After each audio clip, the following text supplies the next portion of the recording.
Interested in Bitcoin? Bitcoin is a very vague concept to a lot of people. Need to know more about cryptocurrency? We're going to talk about the basics. This is something that people just have no idea about what crypto is. How about buying, selling, and mining? Tony, I think that's one of the things that's going to make us a little different from some other shows. We're getting our hands dirty. Then listen to Gary Leland and Tony Sakala, better known as the Crypto Cousins, on the Crypto Cousins podcast. This week's price.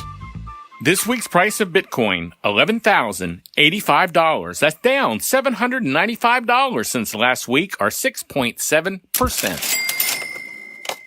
Howdy. Gary Leland here. Welcome to the show. This is Tony Sakala. And this is the Crypto Cousins Show. Hey, welcome, everybody. We appreciate you joining us. Our show has been growing like crazy. The numbers are fantastic. I know it's because you guys have been sharing this information, because I'm definitely not an expert. We're just sharing what we learn as we learn it. And I think that's hitting the key, Tony. I think people, realize that we're not coming off like we're some experts, that we're just sitting here learning and sharing as we learn. Mm-hmm. Yeah, that's what we're doing. We're learning, and when we're sharing what we're learning. So I think people can recognize that we're here for them. We're here to share, and we really enjoy that. And also, I want to make sure everybody knows that I mentioned this last episode, but I made an easy link for everyone to find every place that we're at. I don't care if you want to find us on iTunes, Discord, Telegram, Facebook. I don't care where it is. If you go to cryptocousins.com/subscribe, you go to that one page, that one link, all that's on that page are buttons for every piece of social media from iTunes to Twitter. So if you want to find us, go to cryptocousins.com/subscribe. But it's a simple page. It's easy to use. There's one thing on there, just buttons. Twitter, Facebook, blah, blah, blah, blah, blah, blah, blah, whatever you want to subscribe. So I think it's good. I also want to let everybody know, this is our first Crypto Center Stage. That's right. Crypto Center Stage is what, you like that? Tell me that's what I named it. I liked it. I can change it if you don't like it, but I just thought that was a good name. Center Stage. Mm-hmm. Yeah, so what we're doing is I want to let everybody know in all openness, this is a paid placement. We have sponsors on this show. We're talking with Amir Khazaieli and Daniel Edwards. Thank you. And Daniel Edwards from Revolux.io. And this is a paid sponsorship spot. So I always like to let everybody know that. I want to be upfront with everybody. We've been trying to raise funds so we can do more things, and this is one of the things we're trying. Tony, you want to tell us about Amir and Dan and I guess their bio quick? Mm-hmm. Yeah, well, Amir and Dan, they're entrepreneurs. They're from the Bay Area, and you can imagine the creativity in the Bay Area. They met at a group called Bay Angels, and Bay Angels is an entrepreneur gathering place where they find people who are willing to fund, or people who have ideas, or engineers meeting with money guys looking for engineers. And Amir and Dan are working in this space, and discovered that they really could work well together. So they created a company called Revolux, and Revolux is a mining company. They sell mining equipment, they sell miners, and they consult on mining farms. So of course, we cross paths with them because we're in the mining space, and we're buying some equipment from Revolux. And so we started talking with Amir, and it really seemed like a really great opportunity for them to talk to us on the podcast, and we were really interested in hearing what they had to say. Yeah, and it turned out to be a great interview, I think. And I even learned some stuff on the interview, because that's what I say every week. I'm trying to learn is what I'm doing, and I think we did that again on this episode. So we got some good information to share. They didn't get too... I really don't think this ended up being too much like an infomercial. I think we were pulling out a lot of information about mining and stuff. It was quite informative. I mean, it really was. We really learned a lot. Yeah. So why don't we just go to the interview and people can see for themselves. Guys, I want to thank you and welcome you to the show. This is your first appearance on the show, and I'm kind of excited. For the cousins listening out there, Tony and I have been talking to Daniel and Amir for about 10 minutes now about what they're doing, what they've been doing, and I'm kind of pumped. So let's share some of that with the cousins out there, what y'all are into, what you've been into, and let's start there. Should I go first, or are you going to start, Dan? Yeah, I'll go. So Amir and I met at an organization here in San Francisco called Bay Angels. Bay Angels is kind of an entrepreneur group where a lot of like-minded individuals meet and try to discuss ideas. There's pitches for presentations, and then obviously out of that comes seed funding. And several of my companies have been through Bay Angels. CashBet was funded by Bay Angels many years ago. And that's where I met Amir. And then after just finding out that we were both into blockchain and crypto, and we knew what we were talking about, we really hit it off. And that's kind of where Revolux came from. So that's, our current project and what we're doing. Amir is the day-to-day, operations genius there and kind of runs that project.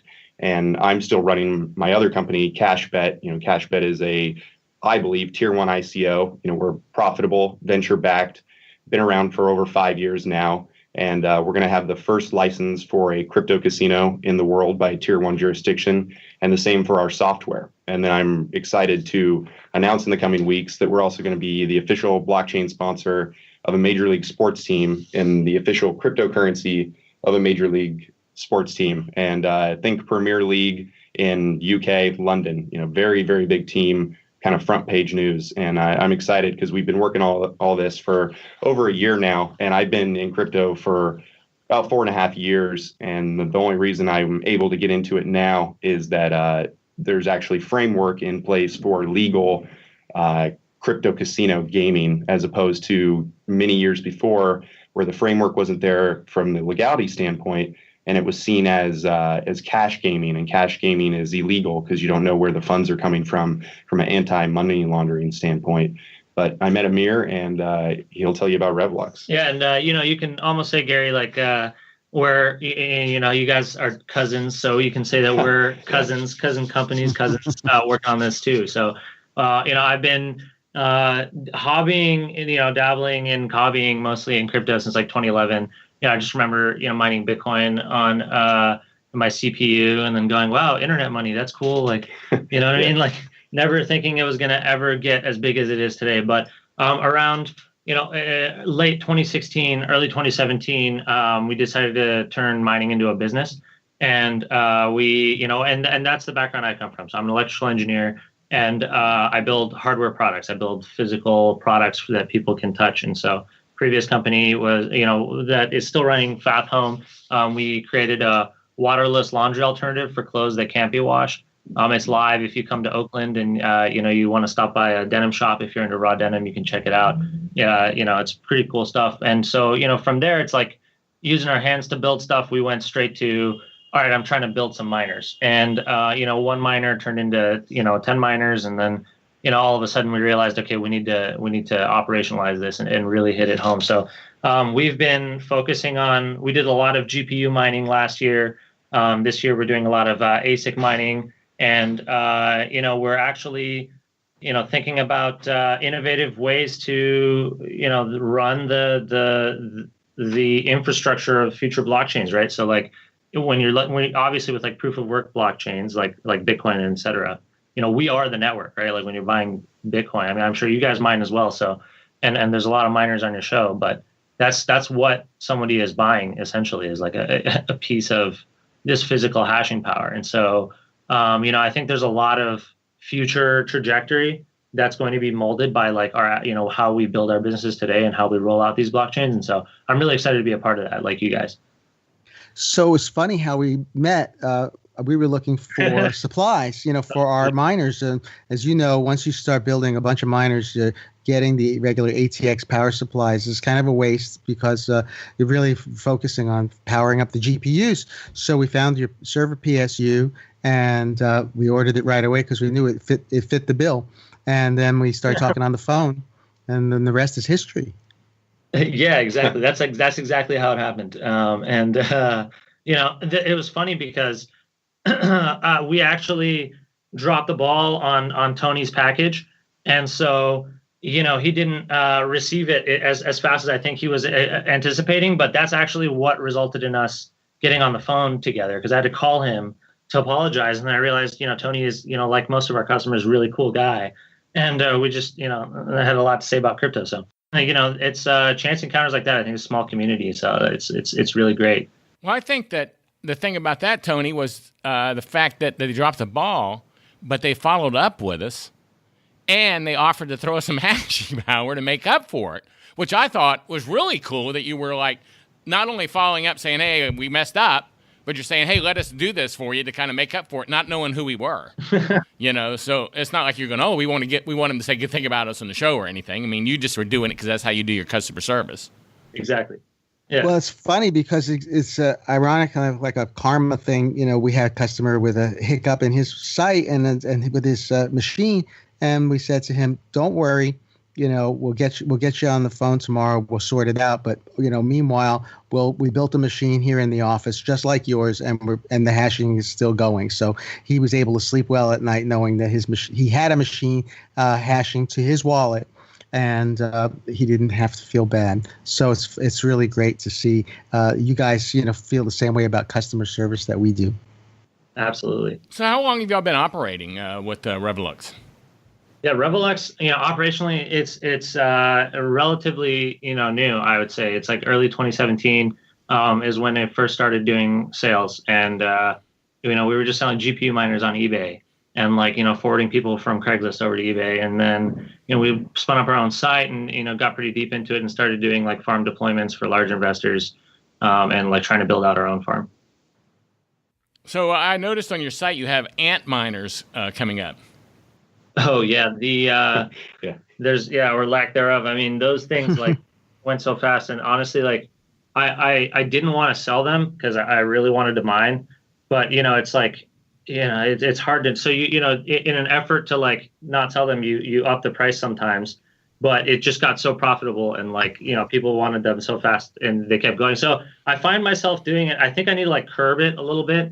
I'll get I talk to a lot of my customers, and so Chris will call me up, one of my good friends now, also a customer, and he's like, hey, so I know it says out of stock, but I know you got some saved for yourself. So oh, come on, Chris. It's it's always battling that game, but it's really fun. I love doing this, and I'm really glad to be meeting all kinds of really awesome people doing this. Not saying that we didn't love what we were doing before, in our other endeavors as entrepreneurs and business builders. But I think we're both really obsessed with blockchain and crypto, and it just makes it that much more awesome just operating in a business where you're really passionate about it. You really love what you do, and you can feel it changing the world.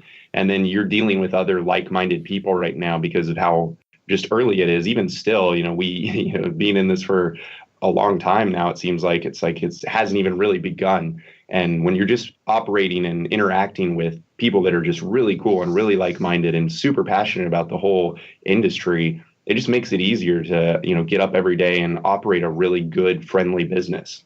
Yeah, I think you're kind of like Tony and I, maybe. We both also had profitable businesses, and we've been in business a long time, and now we find ourselves consumed with this new vertical we're in. Yeah. Yep. It's taking all of our time away from the other things that we do. Yeah, seriously. So, on that topic, what's new today? I mean, Tony, I know you're the one with the hard questions, so I mean, I'm excited. So yeah. Well, I'm into it. You guys have been in the mining space now, and you sell besides the ASICs, now you sell a GPU miner. Now, give us a little feel for what was it like in 2017? There was a huge shift we had this huge Ethereum wave in July, and then everything sort of petered out in the fall. And now, where are we today? What is the state of the art in GPU mining? Yeah, so I mean, GPU mining was really crazy last year, especially. I mean, when things started to take off, I just remember earlier in the year, there was just these Radeon cards that were super cheap, and it just made so much sense to be mining off of them. It's like anybody who could do a Google search, you'd just be like, oh my God, why am I not mining? And then so many people started mining. AMD couldn't keep up with production. NVIDIA started to stepped in, stole their lunch, but now NVIDIA is having supply chain problems, ironically, given that we're in blockchain. And, the issues are now it comes in waves. So GPU mining, super profitable. Everybody buys miners. Then the market just starts to get so bloated and, the prices go way high. So then it doesn't make sense to mine anymore. And so then people stop buying miners, and then the networks grow. People, learn more about crypto, and, the adoption goes up. And so then demand for the network increases. So all of a sudden it's profitable again. And so that I think is like this really healthy feedback loop that's like helping, drive some stability, I think, into the price. It's been pretty crazy though. I mean, going from the GPU mining is now the current state, I think, is, people are looking at these 1070 Ti cards. We have an 8 GPU 1070 Ti rig, but even those, I mean, there's rumors that these new Volta cards are coming out, and they're slated, to be announced within the next month or two. And so nobody knows, it's always a big leap when a new card comes out. It's going to be better, but you just like, doing the test, like being, buy it, do the test. And then you play this risky game of like, once it's out there that, yeah, this is a good card, everybody's going to flock. And the distributors know that now. I think 2018, the game has changed because everybody knows now what crypto is. And so now when you call up CDW or you go to best, you whoever you're getting your stuff from, like Amazon has a 1 unit per customer per, limit on these things, like everybody knows. And so they're either limiting you from doing it or charging you out the wazoo. And so I think ultimately that's going to be a challenge, for miners, and it's going to, maybe bring something new. I think also the interesting thing is the lack of knowledge in the industry. I mean, Amir and I, when we go to these conferences like CES or Coin Agenda, we're out there and we're talking to people, and about as deep as the knowledge base goes is mining is profitable. And, that's about all they know. And, they don't know what machines they need to be using or, where their power sources need to be coming from to make that profitability happen. And so I think, you're seeing the people that you've seen at these conferences for years and years, and they know what they're talking about. Some of them are into mining, some of them aren't. But then you're also getting this new wave, I feel like, of people that are having a lot of money and a lot of time to kind of try to figure this out. But for some reason, they're not able to. So when people like Amir and I come and talk to them, they're blown away, by what we're saying and what we're kind of showing where the future of all this is going. And I think, we need more people like Amir who's kind of leading the charge and saying, this is where the industry is going, help me help you and give you guidance to get there. And, that's kind of what we're starting to see. And that's why the business is taking off. And Dan and I, we just put it all out there, right? Like we have like mining calculators, that you can see our forecasts. Admittedly, it's not the most organized spreadsheet, but the math is out there, right? Like you can see what tools we use to do what we do. And we try and share. We have a meetup group, and it's called SF Crypto, and it's got like 500 members now. We're trying to host like monthly events where, we bring people together, blockchain experts, but also investors or entrepreneurs or, just regular people from backgrounds in different areas. When you get everyone on the same baseline, and honestly, it's not that hard. Like explaining the fundamentals of how this stuff works and what it's all about, you can do it simply enough to get everyone to converse. And once you get people talking about this stuff, I just sit there and I learned so much. Dan and I listening to these conversations.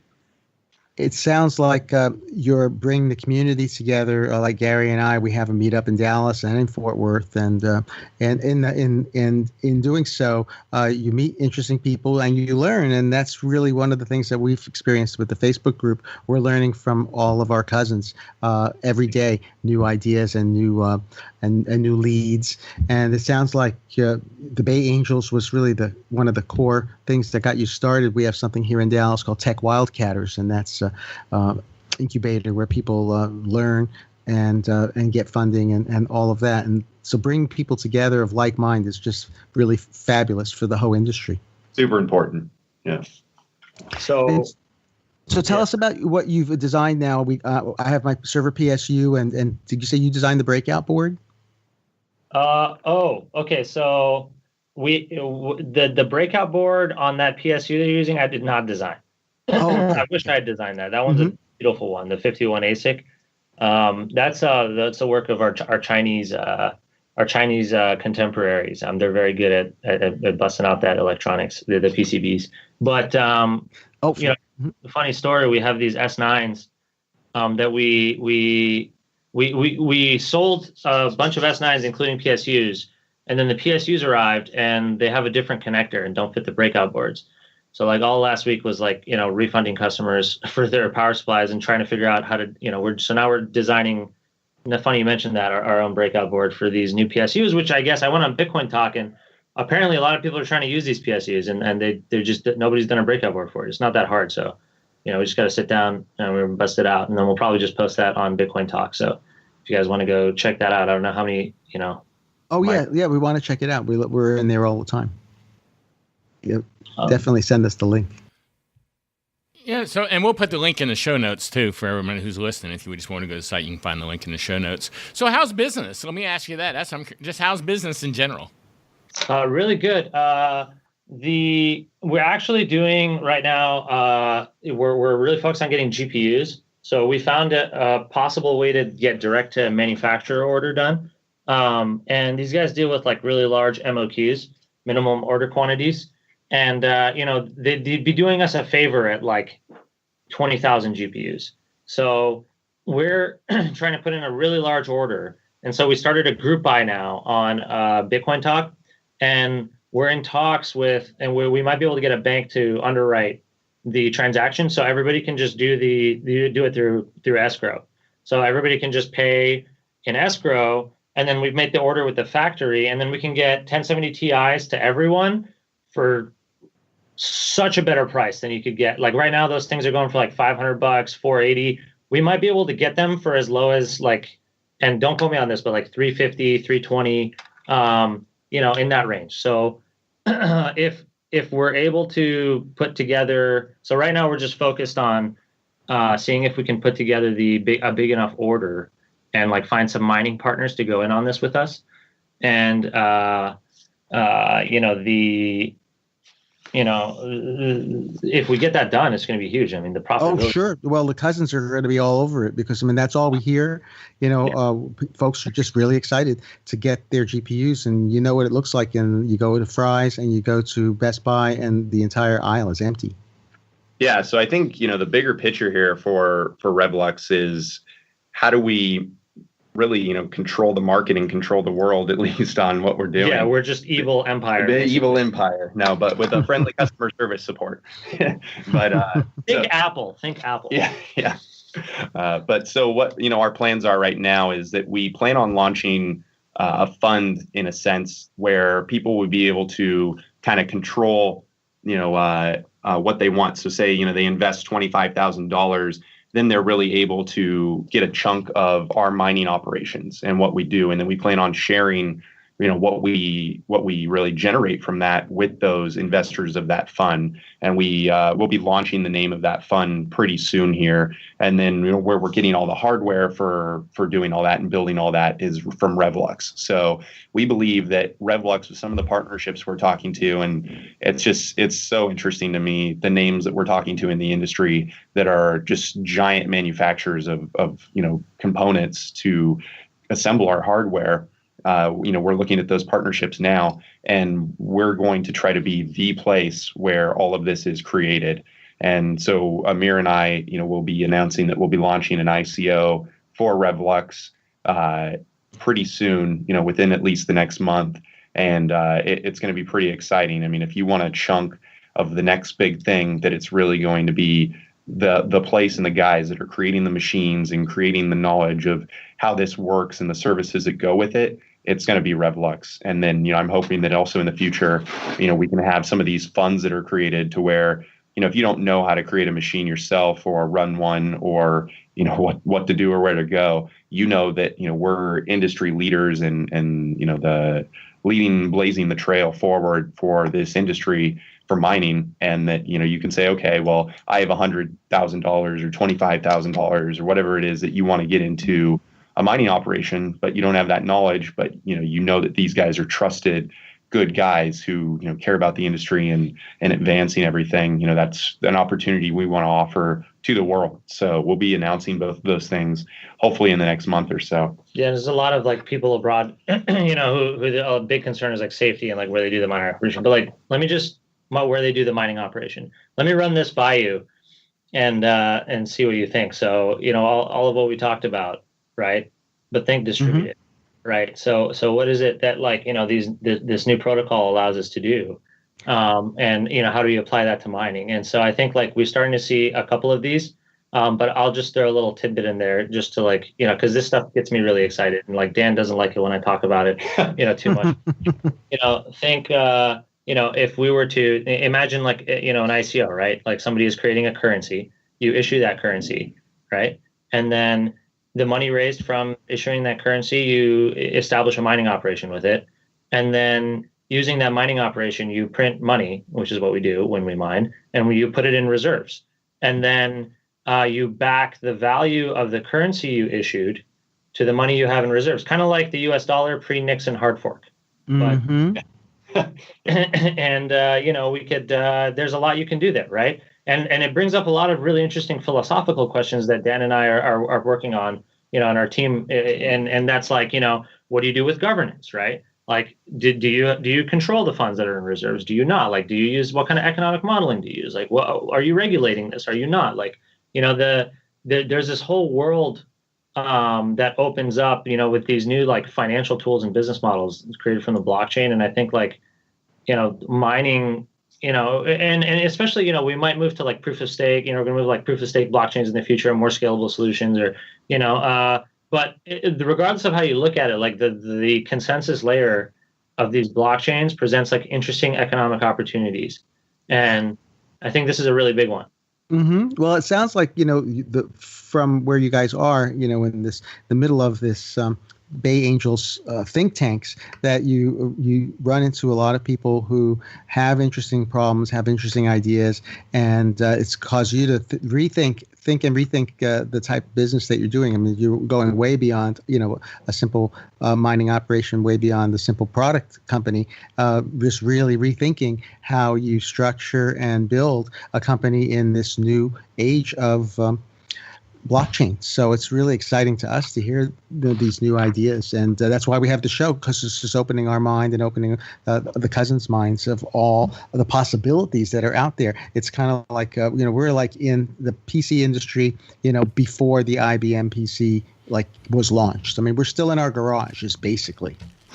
Hey, when you announce this, will this be on the Revolux site?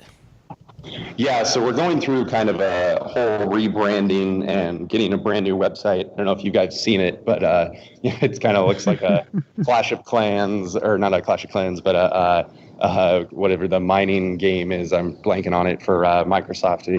Minecraft. Yeah. Weird Minecraft, and then it's got that big miner in the background. Looks like a vehicle from Star Wars, the 1977.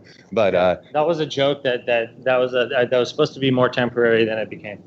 But it's got an interesting vibe, that's for sure. We're going through a whole professional rebrand on all that. We know we are a legitimate business, and that we're. If you didn't know, like, once you get your business up and running, you're gonna, and if you are successful, you're not gonna have time to go back and fix those little things. So just do yourself a favor. Don't make yourself work for the future. Like, advice to future me, if I could do that. So, yes. So we're doing that, and then we're also going to be doing a launch for that fund site that we'll have, where you'll be able to go and contribute to the fund, where if you don't have the means to operate a miner, or know what you're really doing, but you want to trust people that do, we'll have that available option, and that will all be tied into Revolux as well. And you can find that through the site. Mostly we're targeting investors that are already invested in the crypto space. So you already have money in Bitcoin, Ethereum. People who Bitcoin, for example, went from being 2% of their net worth to 99% of their net worth all of a sudden. Mm-hmm. And, you have these liquidity problems of okay, now I'm sitting on $100 million. I can take out 25,000 a week through Poloniex or whatever, it's, so mining is an interesting way. You pay in crypto, right? You turn your crypto into these assets that, if you're partnered with somebody like us who can, who has establish customer relationships in the channel, you can create liquidity there, right? For used, refurbished units, et cetera. And so it's an interesting opportunity to turn the sitting capital into some working assets, that once again doesn't reduce your exposure to crypto that much. I mean, you're still mining the coins, but you can also sell the machines, et cetera. So, it's a really interesting opportunity, I think, for the, a lot of us veterans, or people who've been in for a longer time, to come in and reinvest in the future of the blockchain. It's kind of I think we saw with the .com era, and how those initial millionaires, and billionaires came through, and kind of funded threw a lot of money at innovations for the stuff we're seeing today. Mm-hmm. Building out the infrastructure that we've seen today, and I think that that's really what we're doing is not only creating new business models, but creating an infrastructure where people can work together and collaborate and decide on how they're going to reinvest. Like you said, the fortunes that they've made sitting in funds unused. So this is super exciting. I'm so glad we talked. There's a lot more that has been revealed that I had no idea you guys were involved in. Yeah, I think. Oh, go ahead. I was going to say, I think that's a big problem for a lot of people is getting their funds out of there. Is that not? Yeah, 100%. I mean, there's two things, right? One, can you move the money around and not get extremely high fees or know how to do it? That's one knowledge trick. And then I guess two, where do you put your money? You can't. Once you've had a return like that in a crypto, whether it's an alt or a main or whatever it is, it's a money market mutual account doesn't feel the same, or somewhere else doesn't feel the same. It's like even the stock market, and you're getting 10% a year or whatever it is on a bull market doesn't feel the same. So we're trying to offer people still spectacular returns and still have that feeling of being in this space and being excited. And also know that they're working towards building out the infrastructure of all this for the future. When you're mining, you're helping prolong and build all of this infrastructure and be a real part of it. You're not just yanking your money out. And what I see a lot of I guess new investors doing is writing it up as much as they can on whatever they invested in crypto or blockchain, and then yanking it out to fiat. And we're not really interested in those people too much. Sure, it's great to have any kind of money, but Amir and I are looking for more people that are true believers in this, like we are, and that want to take their money that they've already earned from investing in crypto or blockchain in some way, and then putting it back into that to actually help the community and build the infrastructure. And that's really important to us and what we're doing. Mm-hmm. Yeah, that makes a lot of sense. To pull it back into fiat to us seems like going backwards. Yeah. Yep. Are there any technical questions that you guys have in regards to mining? Now that you have us on the show, I don't know if there's anything that your cousins have asked for. Or... Well, I think that our cousins are very interested in getting deeper into mining. The biggest question we've had is we sell kind of a baby intro miner for folks, just getting started, and there's plug and play. And right away they were like, oh, do you have something bigger? Everybody wants something bigger. And I guess the question is, it seems like a huge jump between GPU mining, where you could take an old gaming computer, and then now you're in Antminer land, and like going into ASIC mining. What is involved with that? I mean, you can't put that in your bedroom. Is that correct? Yeah. So I think the ASIC mining, you can put it in your bedroom if you have an Ethernet port or a Raspberry Pi and you know how to make it, or what I mean. But it's actually the ASIC miners are more plug and play than the GPUs. So with the GPUs, I mean, you're working with an actual computer, so a lot more things can go wrong. Mm-hmm. The ASIC miners are think 1960s analog electronics, right? That stuff. If you I don't know if you have a dishwasher from the 1960s. Right? When they first started to be quote unquote computerized, those things are solid. If you have one, it'll still work like clockwork today, right? Because those were hardwired semiconductor chips that did one specific thing and one specific thing very, very well, right? And at that point, it's just fundamentals. It's you plug in the electricity, the electrons flow like a Rube Goldberg machine, in a very specific way. And that's all it does. And it'll do it as long as the integrity of the circuits remains. It doesn't deteriorate or get burned or whatever. So with those ASICs, it's more like that, right? You have these application specific ICs. That's what ASIC stands for. And application specific integrated circuits. And so these things are just hardwired to hash SHA-256, which is the Bitcoin hashing function. And so all you do is, there's like a little, I don't know if you guys, I keep saying Raspberry Pi. I don't know if your listeners are familiar. Mm-hmm. Oh, sure, yeah. The little hobbyist computer. Yeah, that's really cool. Mm-hmm. Sorry. So, so like it's basically like a Raspberry Pi sitting on top of like these, arrays of microchips. And it's just feeding voltages to the microchips and then reading back the voltages on the other side. And, long story short, it's like, no, they're like super reliable and you just plug them in. And as long as you don't have faulty hash boards, it should work. If it's done right, it should just work, right? So obviously then you get into the problem of like Bitmain and like Chinese manufacturing and like sometimes like November batch that we got last year, like they didn't solder the chips properly. And so the miners would arrive with just, like loose chips floating around inside. That's not good. You spend a lot of money and you shake it and it sounds like cornflakes inside. Yeah. That's not good. Yeah. Not the most heartwarming sound. So yeah, like, that's a big problem, right? Like, and there's no real competitor. I mean, Bitmain right now, these Antminers that we're using, these ASIC miners, they're using 16 nanometer technology, right? Which is like from 2014, like 2013. Like, what is that? Yeah. Like Intel is working on like 5 nanometer and 7 nanometer now, and like 12 nanometer is already a thing. So, it's a big opportunity for somebody to step in here and compete.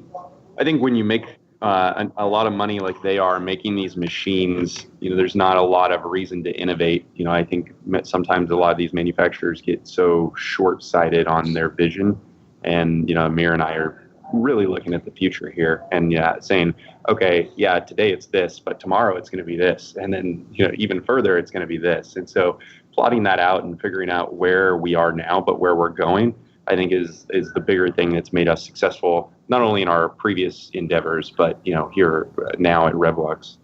Yeah. Hey, I have a basic question about this, if you don't mind, and I know this is something our listeners are going to know. If someone buys an Antminer, and invests $4,700 with electrical costs and stuff, how long is the payback on that? So right now, the Antminers. Hold on, let me pull up Bitcoin Wisdom before I, make any statements that I don't understand. And also, it's really important to know, like, the answer to that question, like, really, really depends on the coin price, right? Which is why, like, we don't like to use that. But like, that's the main question everybody asks. So just to answer it, with 14 terahashes, right? At present day difficulty, you're going to make, it says 0.002213 Bitcoin every day. Okay. So, that is at current difficulty, current everything. So that's going to change, right? So you can do the math. Usually people do. Yeah. Usually people do the math from there. They're like, all right, take that, multiply by 30. So that's like, less than 0.1 Bitcoin a month. And if I hang on to this thing for like 18 months, it's going to make me like a Bitcoin and a half. But that's typically not how it works, right? So the difficulty is something that people don't forecast. They'll just go, oh, yeah, I know about difficulty. And like, yeah, that's just, whatever. Like, I'll lose some, right, every month. And so they treat it like a rounding error, but it's actually the main point of the calculation. And so if you guys want to, like, to your customers, if they want to like calculate this payback, do what we just did. Like, go to whattomine.com or go to bitcoinwisdom.com, look up the current difficulty, right? Plug in how much Bitcoin you're going to mine that day for the hash power you're buying. So with the Antminers 14 terahash. And then whatever you come up with like how much you're going to mine this month, just assume you're going to mine like 75% of that the next month and 75% of that the month after. Just assume that it's just going to, the difficulty is going to go up astronomically, like 25, to like 30%. And assume that like after 8 months, the thing won't make back the cost of the electricity it's using. And if you go with that assumption, you'll make really educated mining decisions. So what Amir was saying is a lot of people do like a flat equation. They just do this times this equals this. When what you have to do is plug it into Excel and then take that 75% difficulty month over month, how it's getting harder and harder, and then forecast out your profitability that way. Because if you're just doing a flatlined equation, you're going to be way off, and then you're going to be really disappointed. And whoever you're taking the power from, or whoever bought you the machine, or if you bought it yourself, is going to be really disappointed, especially if you're trying to create a business out of this, and you go and get investment, or take all your mom's money or whatever it is to build these things. That someone's going to be disappointed. So what we have is we have a spreadsheet that it has mining ROI calculator is what we call it, and then it goes through what does it take to get the machine and operate that machine, and then what are the costs of everything, and then we back into all of that and find our bottom line number of profitability. Yeah, so to answer your question, Gary, if you plug in all the numbers to the spreadsheet that Dan was talking about, and we also show side by side like what all of the other calculators will tell you, which is the flatline calculation Dan was talking about. According to that calculation, if you buy that S9 today, you're going to make 30% month-on-month return every month on that initial purchase of the miner, right? That's what the online calculators will suggest. When you plug in how much Bitcoin you're going to mine every month, and you do it like I'm going to hold on to it for 12 months, that's what it looks like. In reality, when you incorporate our difficulty forecasts that we were talking about, and this is like worst case scenario, financials here, you're looking at, for that Antminer that you purchased, you're going to make around 0.25 Bitcoin in 8 months, okay? Which at today's value is, not all that much. It's like somewhere around $2,400, I think, at like Bitcoin 10K, something like that, right? Right. And so the idea is, it's like, okay, so, compared to if I just, that means that today, if I put $2,400 on Kraken, I could buy, 0.25 Bitcoin, right? Now, what happens though if I, then do I hold it, right? What happens if the price goes up? I make money. What happens if the price goes down? I lose money, right? But with mining, the idea is, okay, so how about I want the 0.25 Bitcoin, but I don't want to expose myself to that much risk, right? Because I'm not like a day trader. So instead, I'll pay, however much the price of the Antminer is right now, $4,700. And so I'm going to purchase this machine. And so this machine over 8 months will make me 0.25 Bitcoin. I'm sure of that. Maybe more if the difficulty doesn't go up that fast, but it'll make 0.25 Bitcoin at least. And if the price stays the same, I make money on the spread of the Bitcoins that I'm mining, because like when you buy it, when you mine it, it comes out cheaper than if you buy it from the market, right? Like the amount of electricity you're paying to receive Bitcoin that like sets your coin price, not taking into consideration your initial investment, right? So I'm making money on the spread if the price stays the same. If the price goes up, I make money. If the price goes down, here's the key. I can sell the machine to try and make back my losses. I can buffer some of my losses because, like we said, you're purchasing the coin for cheaper. So you actually have a larger buffer zone before you're in the red. And so it gives you a lot more options as an investor, although it does so in times like this, when the market is really down, the economics are you're sacrificing some potential future gain, but you're in exchange for like hedging your risk, right? And so if the price goes down, you have an out.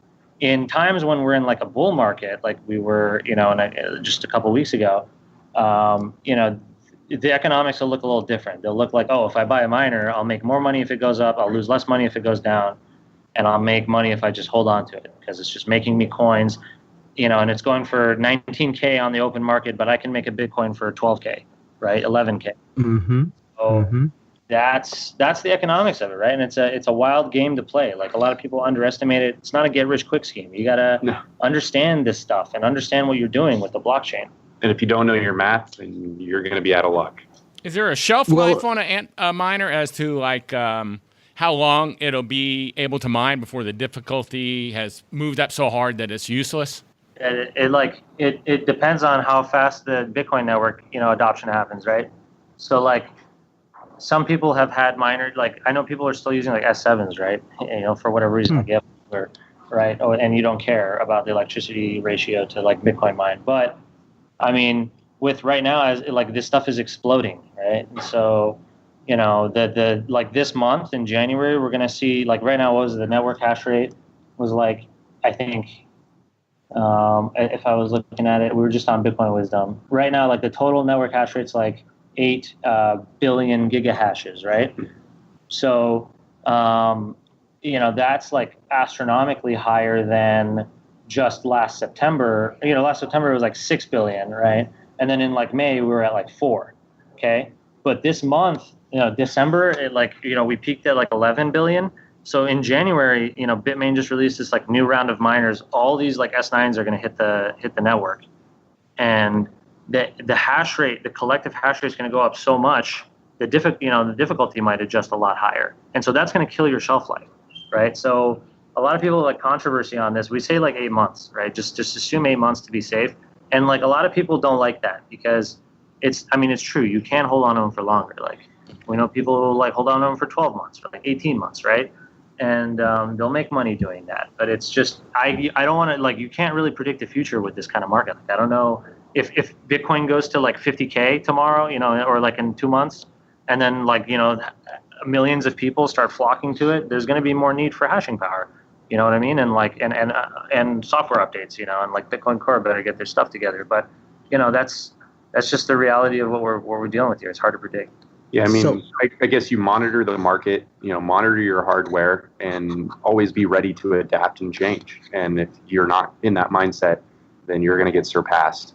Well, and most people are obviously pool mining. I read somewhere this guy had an old Antminer. I forgot the name. What it was, like a D3 or something. It was basically burning more electricity than you could possibly imagine. But he just put it on a solo mining, and after like 6 or 7 months, it was very, very rare. But he did hit and did get whatever it is now, 12.5 Bitcoin. Oh wow! Huh. So it was on Bitcoin Talk, and so these things can happen. I mean, there are solo mining pools, and basically when we say what is the luck factor in a particular pool, it is luck. I mean, everyone is basically with mining. Everyone is just guessing random numbers, adding them to the hash function, and hoping that they're going to hit this magical number. Seriously, yeah. So go ahead, Tony. I'm sorry.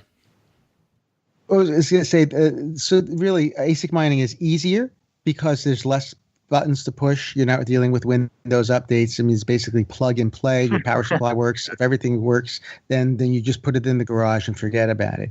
And GPU mining is a little more subtle. I mean, you can do it in a gaming computer. And the thing about GPU mining, I think that we like, is that that no matter what happens to your graphics card, a year or two down the line, it's still going to be worthwhile to some gamer. Yes. It's still going to have a value. I mean, we bought a lot of 980s last year, 980 Ti's, because we could get them on Craigslist, eBay, and they had some value for us. Obviously, you want to get a 1080 Ti or a 1070 Ti these days, but the value is not going to go away. An Antminer, you really can't repurpose it, so to speak. Sure.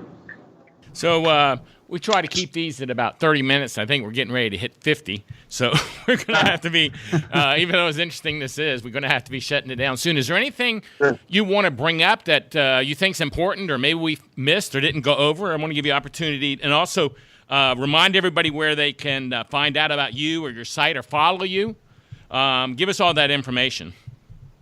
Sure. Yeah. So I think for me, I'm still finishing up CashBet here, and we won first place out of 32 international blockchain companies at Coin Agenda Summit in Las Vegas, CES. And then last week we won second place out of 42 international blockchain companies at World Crypto Economic Forum. And the market is really showing that Amir and I know what we're talking about, know what we're doing with these projects.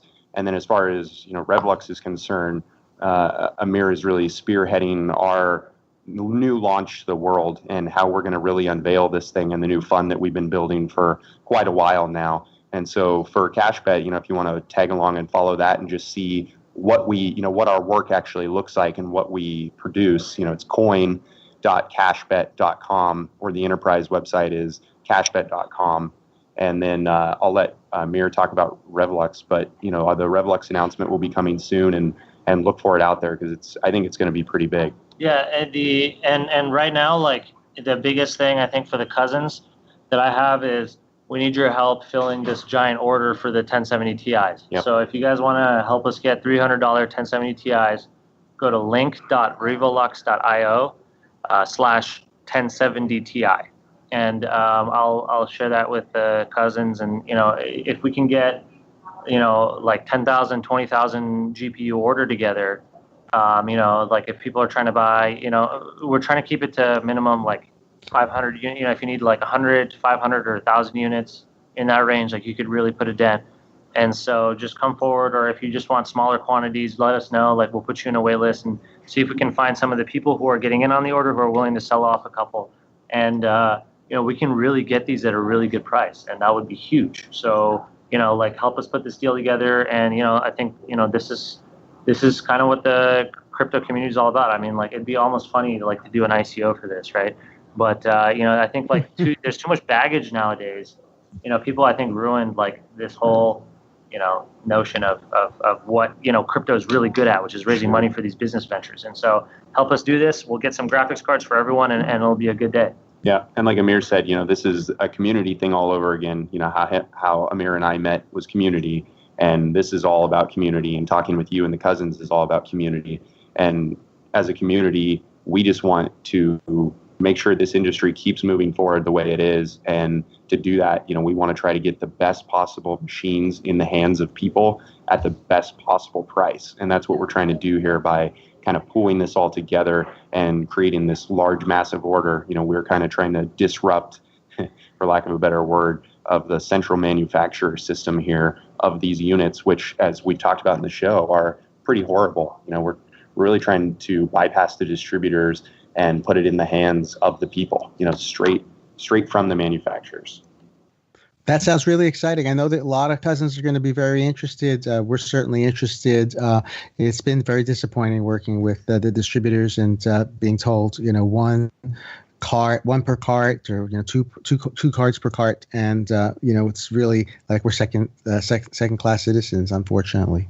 Yeah, unfortunately. Yep. Well, the same here, but that's why I think when all of us come together, we can play with the big boys and be like, no, this is our world. And that's another thing, just sorry to go too long, but everybody says, oh, well, Walmart is evil. Well, you vote with your dollar, and if you think that the large manufacturers are evil or not producing the best quality, when you get products and chips are loose in them, they don't care. This is all about money for them. And that's not what it's really about for us. It's about building a community in the future. And so let's use our money, pool it together, and buy the best possible product at the best possible price and circumvent, all these people just trying to get a quick buck out of it.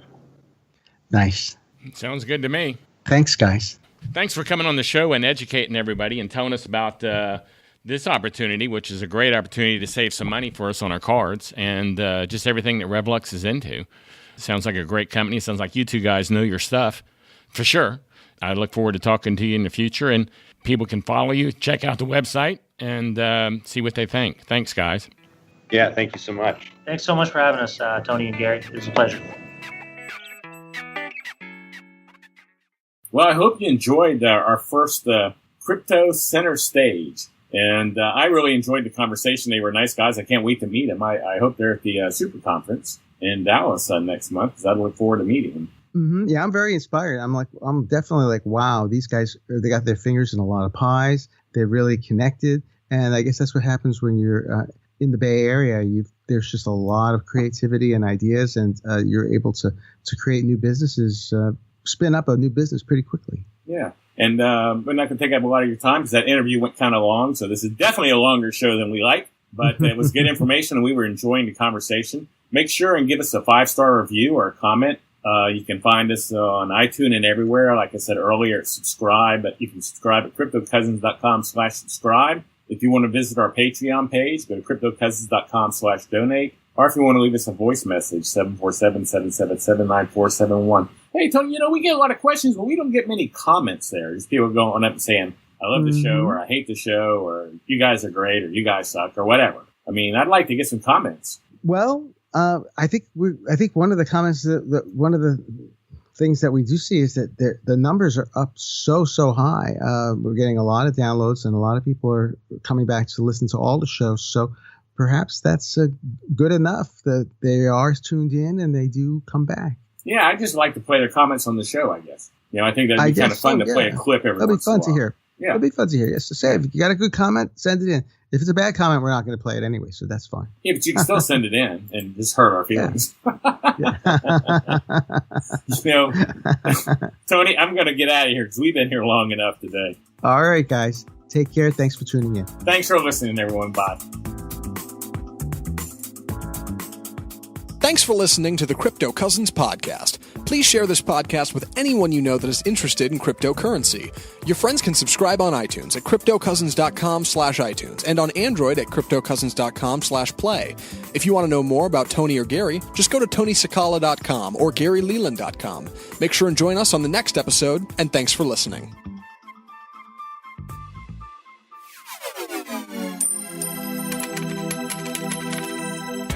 The Crypto Cousins podcast and information in the podcast are not intended as investment advice. Cryptocurrencies are risky. Never invest more than you can afford to lose. Always seek professional advice before making any investment. Investing in Bitcoin and other cryptocurrencies may present tremendous risks. Please understand that you are using any and all information available on or through the Crypto Cousins podcast at your own risk.